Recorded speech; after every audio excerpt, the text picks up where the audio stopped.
नमस्कार दोस्तों, आप सबका हमारे चैनल पर बहुत बहुत स्वागत है। आज इस वीडियो में हम लेकर आए हैं मकर संक्रांति की कथा। तो आइए वीडियो को शुरू करते हैं। दोस्तों, मकर संक्रांति के दिन जप तप व दान करने का विशेष महत्व है। इस दिन किए गए दान का 2 गुना फल मिलता है। ज्योतिष शास्त्र के अनुसार मकर संक्रांति के दिन सूर्य शनि देव के घर आते हैं। इस दिन सूर्य शनि की राशि मकर में प्रवेश करेंगे। आपको बता दें कि पहले शनिदेव की राशि कुंभ थी, लेकिन जब सूर्य देव शनिदेव से प्रसन्न हुए तो उन्होंने उन्हें एक और राशि यानी कि मकर राशि प्रदान कर दी। मकर संक्रांति के दिन सूर्य देव और शनि की कथा पढ़ने से आप शनि दोष से काफ़ी हद तक राहत पा सकते हैं। तो आइए जानते हैं मकर संक्रांति की कथा। लेकिन दोस्तों, उससे पहले आप हमारे चैनल पर पहली बार आए हैं तो हमारे चैनल को अवश्य सब्सक्राइब करें, जिससे आपको हमारी आने वाली वीडियो की जानकारी तुरंत प्राप्त हो सके। तो आइए पूरी श्रद्धा के साथ मकर संक्रांति की कथा का प्रारंभ करते हैं। बोलिए गणेश भगवान की जय, सूर्य भगवान की जय। पौराणिक कथाओं के अनुसार सूर्य देव और शनि देव में अच्छे संबंध नहीं थे। दरअसल इसका कारण था सूर्य देव का शनि की माता छाया के प्रति उनका व्यवहार। दरअसल शनि देव का रंग काला होने के कारण सूर्य देव ने उनके जन्म के दौरान कहा था कि ऐसा पुत्र मेरा नहीं हो सकता। इसके बाद से सूर्य देव ने शनि देव और उनकी माता छाया को अलग कर दिया था। जिस घर में वह रहते थे उसका नाम कुंभ था। सूर्यदेव के ऐसे व्यवहार से क्रोधित होकर छाया ने उन्हें श्राप दे दिया था। माता छाया ने सूर्यदेव को कुष्ठ रोग का श्राप दिया था, जिससे क्रोधित होकर सूर्यदेव ने छाया और शनिदेव का घर जलाकर राख कर दिया था। सूर्यदेव के पुत्र यम ने सूर्यदेव को उस श्राप से मुक्त किया था। साथ ही उनके सामने मांग रखी थी कि वह उनकी माता यानी छाया के साथ अपने व्यवहार में बदलाव लेकर आए। इसके बाद सूर्यदेव छाया और शनिदेव से मिलने के लिए उनके घर पहुंचे थे। जब सूर्यदेव वहां पहुंचे तो उन्होंने देखा कि वहां कुछ भी नहीं था, सब कुछ जलकर बर्बाद हो गया था। इसके बाद शनिदेव ने काले तिल से अपने पिता का स्वागत किया था। शनिदेव के ऐसे व्यवहार से प्रसन्न होकर सूर्यदेव ने उस दिन उन्हें नया घर दिया था, जिसका नाम था मकर। इसके बाद से ही शनिदेव 2 राशियों कुंभ और मकर के स्वामी हो गए। शनिदेव के इस व्यवहार से प्रसन्न होकर सूर्यदेव ने उन्हें ये भी कहा कि जब भी वह मकर संक्रांति के मौके पर उनके घर आएंगे तो उनका घर धन धान्य से भर जाएगा। उनके पास किसी भी वस्तु की कमी नहीं रहेगी। साथ ही ये भी कहा कि इस दिन जो लोग मकर संक्रांति के मौके पर मुझे काले तिल अर्पित करेंगे उनके जीवन में सुख समृद्धि आएगी। इसलिए मकर संक्रांति के मौके पर सूर्य देव की पूजा में काले तिल का इस्तेमाल करने से व्यक्ति के घर में धन धान्य की कमी नहीं रहती है। बोलिए सूर्य भगवान की जय, शनि भगवान की जय। दोस्तों, मकर संक्रांति की दूसरी कथा का श्रवण करते हैं। मकर संक्रांति की दूसरी कथा माँ गंगा और भागीरथ से संबंधित है। कहते हैं मकर संक्रांति के दिन ही गंगा जी भागीरथ के पीछे पीछे चलकर कपिल मुनि के आश्रम से होती हुई सागर में जा मिली थी। इसी कारण मकर संक्रांति के पवित्र दिन पर गंगा स्नान का विशेष महत्व होता है। इसके अलावा ये पर्व मौसम में बदलाव का भी प्रतीक माना जाता है। इसके बाद से ही ठंड कम होने लगती है। इसके अलावा ऐसा भी कहा जाता है कि महाभारत काल में भीष्म पितामह ने अपने शरीर का त्याग करने के लिए मकर संक्रांति का दिन ही चुना था। पौराणिक कथा के अनुसार एक बार राजा सगर ने अश्वमेध यज्ञ का अनुष्ठान किया और अपने अश्व को विश्व विजय के लिए छोड़ दिया। इंद्रदेव ने उस अश्व को छल से कपिल मुनि के आश्रम में बांध दिया। जब कपिल मुनि के आश्रम में राजा सगर के 60,000 पुत्र युद्ध के लिए पहुंचे तो कपिल मुनि ने श्राप देकर उन सबको भस्म कर दिया। राजकुमार अंशुमान राजा सगर के पोते ने कपिल मुनि के आश्रम में जाकर विनती की और अपने बंधुओं के उद्धार का रास्ता पूछा। तब कपिल मुनि ने बताया कि इनके उद्धार के लिए गंगा जी को धरती पर लाना होगा। राजकुमार अंशुमान ने तय किया कि उनके वंश का कोई भी राजा चैन से नहीं रहेगा जब तक गंगा माँ धरती पर नहीं आ जाती हैं। गंगा जी को धरती पर लाने के लिए राजकुमार अंशुमान ने कठिन तप किया और उसी में अपनी जान दे दी। भागीरथ राजा दिलीप के पुत्र और अंशुमान के पौत्र थे। इसके बाद राजा भागीरथ ने घोर तपस्या करके गंगा जी को प्रसन्न किया और उन्हें धरती पर लाने के लिए मना लिया। इसके बाद भागीरथ ने भगवान शिव की तपस्या की, जिससे महादेव गंगा जी को अपनी जटा में रखकर वहां से धीरे धीरे गंगा के जल को धरती पर प्रवाहित कर सके।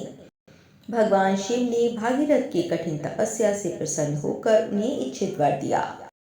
इसके बाद गंगा जी महादेव के जटा में समाहित होकर धरती के लिए प्रवाहित हुए।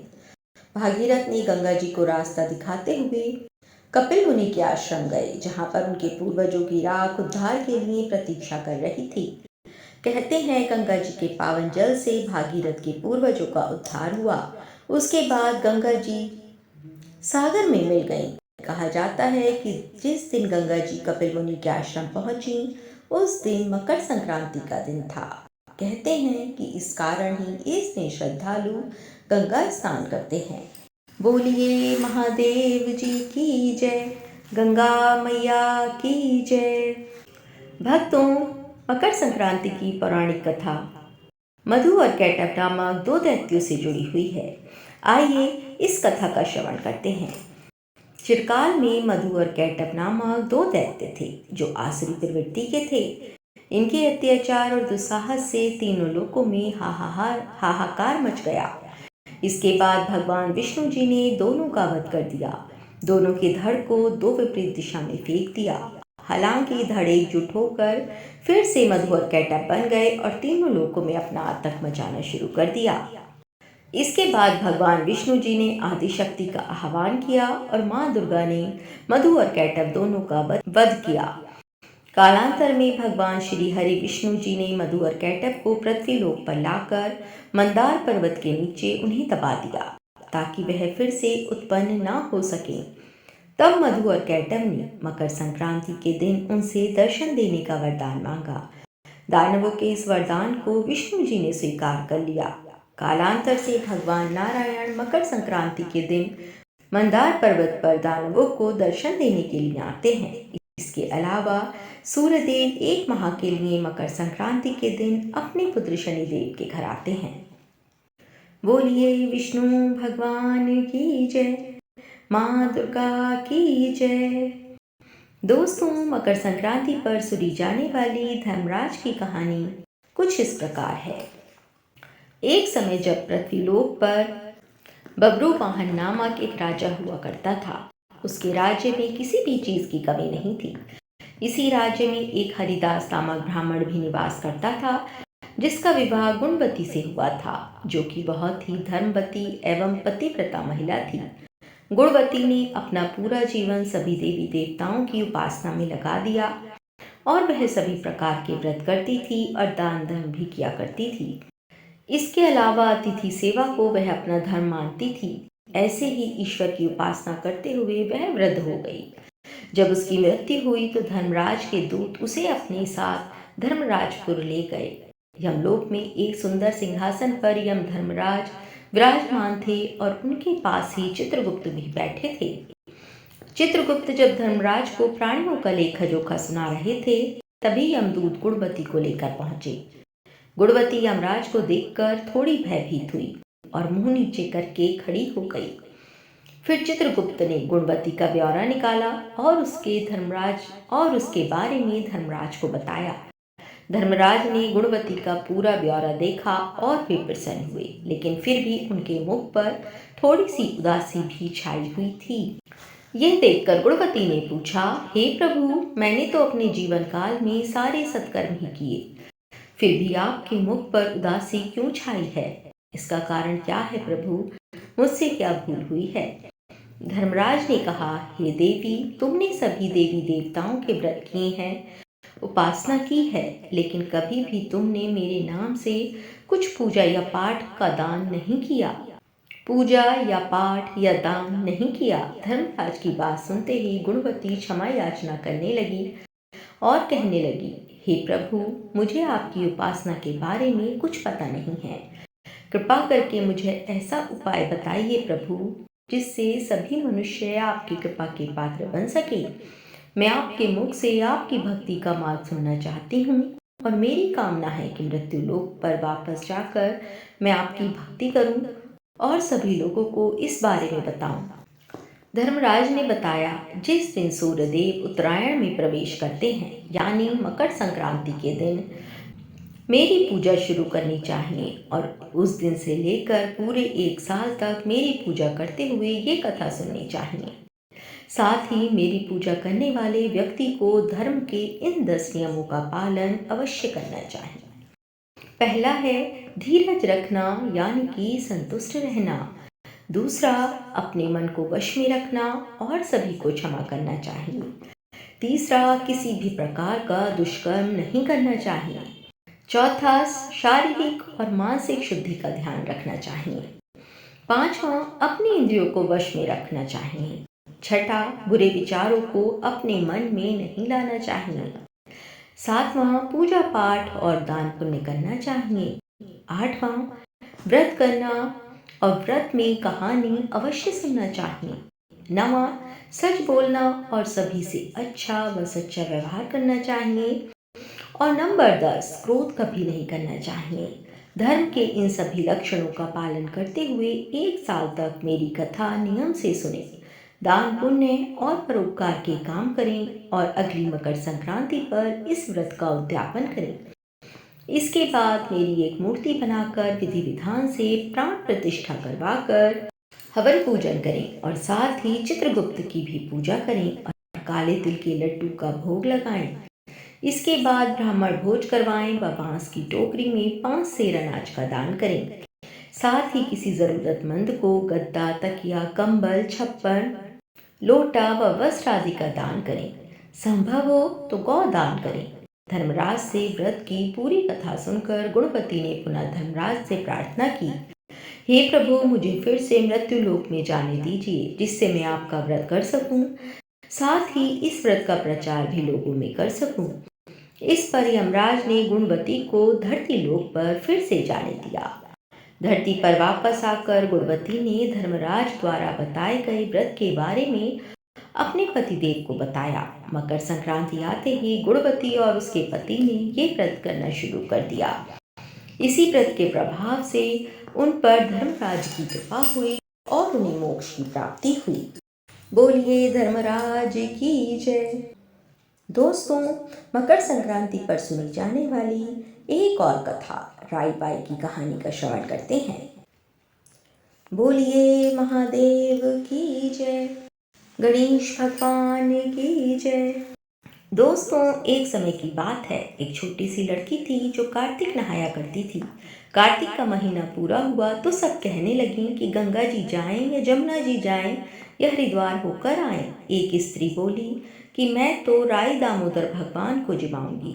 सब पूछने लगी कि वे कैसे होते हैं। स्त्री बोली कि मोर मुकुट, गले में वैजंती माला और हाथ में पीतांबर, ऐसे होते हैं राई दामोदर भगवान। वह लड़की अपने घर आई, भगवान की रसोई बनाई, मंदिर में आई, बोली, आओ मेरे भगवान, आओ जीमो। मंदिर में भगवान नहीं मिले। मंदिर से शहर में गई, शहर से जंगल गई, जंगल से पहाड़ों पर चढ़ गई। भगवान को पुकारते सुबह से शाम हो गई। भगवान लड़की को पहाड़ पर चढ़ते देख बोले कि ये तो ऊपर से गिरकर मर जाएगी और मेरे से इसकी हत्या लगेगी, इसे दर्शन देने ही होंगे। भगवान ब्राह्मण का रूप धर कर आए और बोले, चल बेटा, मैं तेरा भगवान हूँ, तू मुझे जिमा दे। लड़की बोली कि नहीं, तुम मेरे भगवान नहीं हो। ब्राह्मण बोला कि तेरे भगवान कैसे हैं? उसने कहा, मेरे भगवान तो मोर मुकुट वाले, गले में बैजंती माला पहने हुए और हाथ में पीतांबर लिए हुए हैं।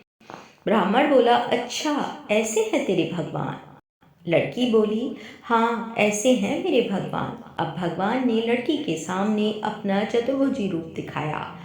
अब लड़की खुश हो गई और बोली कि हाँ तुम ही हो मेरे भगवान। अब आगे आगे वह छोटी लड़की भाग रही थी और पीछे पीछे भगवान आ रहे थे। भागते भागते संग की सहेलियों से बोली, मेरे घर भगवान आए हैं। उनमें से किसी एक ने कहा कि देखो तो इसके भगवान कैसे हैं, जिनके भाग्य में भगवान के दर्शन लिखे थे। लेकिन सहेलियों को भगवान नहीं दिखाई दी। जिनके भाग्य में भगवान के दर्शन लिखे थे उन्हें हो गए। हे राई दामोदर भगवान, जैसे आपने लड़की को दर्शन दिए वैसे ही हमें भी देना। बोलिए गणेश भगवान की जय, मोर मुकुट बंसी वाले की जय।